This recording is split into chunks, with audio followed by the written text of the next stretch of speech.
Okay, hash law अब हमारे पास आ जाता है। फर्स्ट लॉ के ही कॉन्टिन्यूएशन में हमारा हैश लॉ है। फर्स्ट लॉ ऑफ थर्मोडाइनमिक्स, उसमें कुछ चीज़ों की कमी रह गई थी, तो वहाँ पे उसके बाद आया हमारा हैश लॉ। इन्होंने क्या बोला, कांस्टेंट हीट सम्मेशन।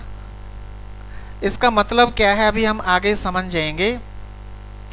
हैश लॉ जो है यहाँ पे क्या बोलता है कि जो टोटल एंथैल्पी चेंज है रिएक्शन की, वो सेम रहेगी चाहे रिएक्शन एक स्टेप में हो या रिएक्शन मल्टीपल स्टेप्स में हो। जो उसकी टोटल एंथैल्पी चेंज है वो दोनों केस में सेम रहेगी, हम डायरेक्ट प्रोडक्ट बनाएं या वो प्रोडक्ट किसी न किसी अलग अलग स्टेप्स के थ्रू होके आए। फॉर एग्जांपल ये देखिए, ए हमारा रिएक्टेंट है, बी हमारा प्रोडक्ट है। तो हमारा एक रास्ता है कि ए से हमारा पहले सी प्रोडक्ट बने, सी के बाद यहाँ पे जो हमारी एंथैल्पी है वो डेल्टा आर रिएक्शन, आर मतलब रिएक्टेंट, रिएक्शन की H1 हमने ले ली, और C से हमारा D प्रोडक्ट बना, यहाँ पे हमने H2 ले लिया एंथैल्पी चेंज, और D से फिर हमारा B प्रोडक्ट बनता है जहाँ पे हमने एंथैल्पी चेंज H3 ले लिया। ठीक है, दूसरा रास्ता हम क्या करें कि A से B हमने डायरेक्ट जो है रिएक्शन बना दी, रिएक्टेंट से प्रोडक्ट बना दिया। यहाँ पे दूसरे रास्ते से बनाया, यहाँ पे हमने डेल्टा आर एच हमने इसकी एंथैल्पी ले ली। तो डेल्टा आर एच यानी पाथ 1 की जो एंथैल्पी होगी वो पाथ 2 की एंथैल्पी के बराबर ही होगी, अलग नहीं होगी, उसमें चेंजेस, हीट चेंजेस अलग नहीं होंगे। So delta r H is equal to delta H 1 plus delta H 2 plus delta H 3, यानी इन तीनों की जो एंथैल्पी है उसको सबको सम कर दें तो वो हमारी जो डायरेक्ट रिएक्टेंट से प्रोडक्ट बना है उसकी एंथैल्पी के बराबर होगा। इसके अंदर हमें क्वेश्चन करके समझ आएगा better cheese. Application of hash law के एप्लीकेशन में क्या बात करेंगे कि एक्सट्रीमली स्लो रिएक्शन हो या फास्ट रिएक्शन हो या आयोनाइजेशन रिएक्शन हो, सभी के केस में हम उसकी जो कैलोरीफिक वैल्यू फ्यूल की निकालनी है तो ये हैश लॉ की मदद लेंगे। इसमें क्वेश्चन करने से हमारे को बहुत अच्छे से समझ आएगी बात क्या है। देखिए, calculation of heat of the reaction CO2 H2O H2 और ये बनाता है CO carbon monoxide plus H2O बनाता है, सभी की स्टेट जो है मेंशन है इसके अंदर। तो यहाँ से हमारे को डेटा दिया है, इसके स्टेप्स दिए हैं रिएक्शंस के, कैसे कैसे कौन सी रिएक्शन हो रही है। तो पहला एक स्टेप दिया है हमारे पास कि कार्बन जो है सॉलिड फॉर्म में है और O2 का हमने इसको बैलेंस करके हाफ ले लिया तो ये कार्बन मोनोऑक्साइड बन गई। दूसरा हमारा केस है कार्बन का ऑक्सीजन O2 मॉलिक्यूल के साथ कार्बन डाइऑक्साइड गैस की फॉर्म में बन गई। फर्स्ट केस में जो एंथैल्पी डेल्टा एच की वैल्यू आई -110.5 किलो जूल और दूसरे केस में आई -394.5 किलो जूल।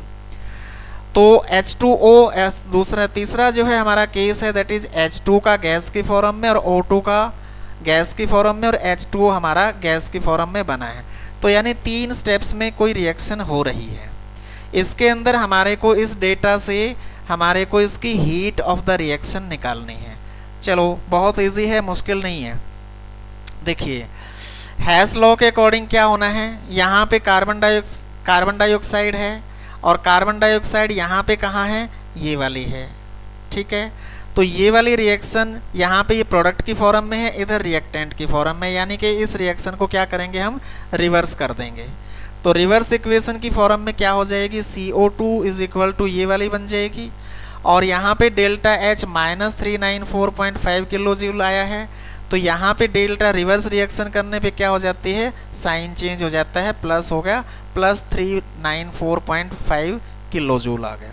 ओके, नाउ दूसरी बात करेंगे H2 की। H2 कहाँ पे है, H2 हमारा यहाँ पे है, दिखाई दे रहा है, ब्लिंक हो गया। तो यहाँ से H2 क्या है कि ये फॉरवर्ड डायरेक्शन में ही जा रहा है और फॉरवर्ड की हमारी एंथैल्पी है -242.6 किलो जूल। तो इस थर्ड इक्वेशन को लिखेंगे, इस थर्ड इक्वेशन को इसके साथ ऐड करेंगे तो ये हमारी H2 plus half O2 is equal to H2O बन गया। तो यहाँ पे डेल्टा एच की वैल्यू क्या हो जाएगी, -242.6 किलो जूल, ये हो जाएगी यहाँ से, ठीक है, इस वाले इक्वेशन से। उसके बाद तीसरी चीज आती है H2O।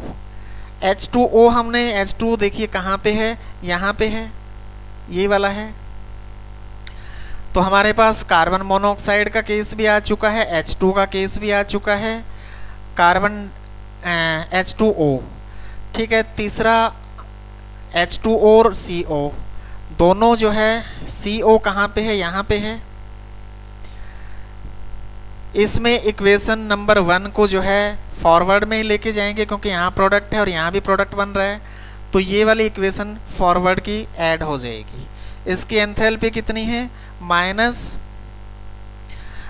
इक्वेशन नंबर 1 की एंथैल्पी है -1 110.5, तो यहाँ पे 110.5 माइनस के फॉर्म में आ गए। अब देखिए इस इक्वेशन को हमारे पास सभी रिएक्टेंट और प्रोडक्ट आ गए हैं। एक बार मैं इधर दिखाता हूँ, देखिए हमारे पास ये वाला कार्बन और कार्बन इसमें कहाँ है, यहाँ पे है। इस कार्बन से ये वाला हमारा काट दिया। O2 एक सिंगल है, O2 एक मॉलिक्यूल है, तो यहाँ पे हाफ मॉलिक्यूल ये वाला कट गया, हाफ मॉलिक्यूल ये वाला कट गया। उसके बाद हमारे पास क्या बचता है, हमें क्या चाहिए, CO2 प्लस H2 चाहिए। हमारे पास CO2 और H2 रिएक्टेंट के फॉर्म में बच गया।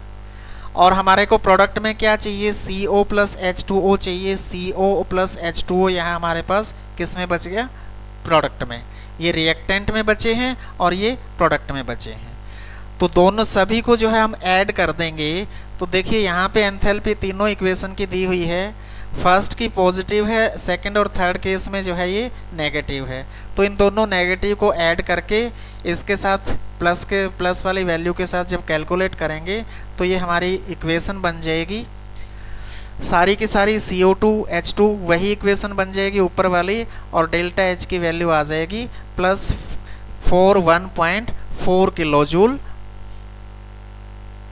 That's it. तो अब मुझे लगता है कि इससे इजी समझ आ चुका हो।